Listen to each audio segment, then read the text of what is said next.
நம்மட்ட இருக்கும் ஒரு விஷயத்தோட மதிப்பு, அது நம்மிடம் இல்லாதபோது தான் தெரியும்னு சொல்லுவாங்க. அத வாழ்க்கையில் உணர்ந்த ஒருவரோட உண்மையான கதை தான் இது. ஒரு ஊர்ல ஒரு திறமையான ஓவியர் இருந்தார். அவர் தெரு ஓரத்துல உட்கார்ந்து அழகான ஓவியங்கள்லாம் வரைஞ்சு வாழ்ந்துட்டு வந்தார். அவரோட ஓவியங்கள் அவ்வளோ உயிரோடு இருக்கும். அத பார்த்த மக்கள் அவ்வளோ ஆச்சரியப்படுவாங்க. ஆனா, அவங்க பொண்ணு படிக்கிற ஸ்கூல்ல சில குழந்தைகள் அவர கிண்டல் பண்ணாங்க. "என்ன உங்க அப்பா வெறும் ரோட்ல வரையிற ஒரு ஓவியரா?" அப்படின்னு. அந்த வார்த்தைகள் அந்த சிறுமியின் மனச ரொம்ப காயப்படுத்துச்சு. அது தெரிஞ்ச அவங்க அப்பா, சரி இனிமேல் மகள் கஷ்டப்படக்கூடாதுன்னு ஒரு முடிவு பண்ணாரு. தன் ஓவிய திறமைய வச்சு ஒரு சோப் கம்பெனியில ஒரு வேலை வாங்குனாரு. வாழ்க்கை மெதுவா நல்லபடியா போகத் தொடங்குச்சு.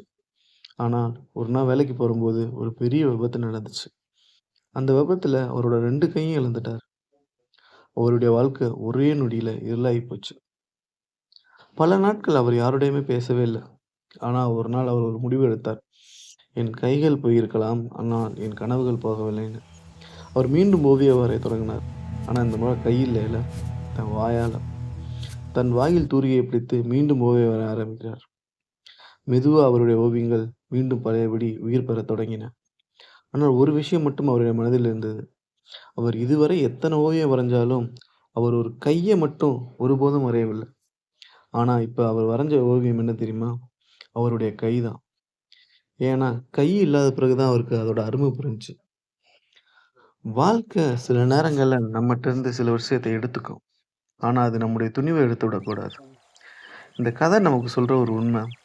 நம்மட்ட இருக்க ஒரு விஷயத்தின் மதிப்பு, அது இல்லாதபோது தான் நமக்கு முழுமையா தெரியும்.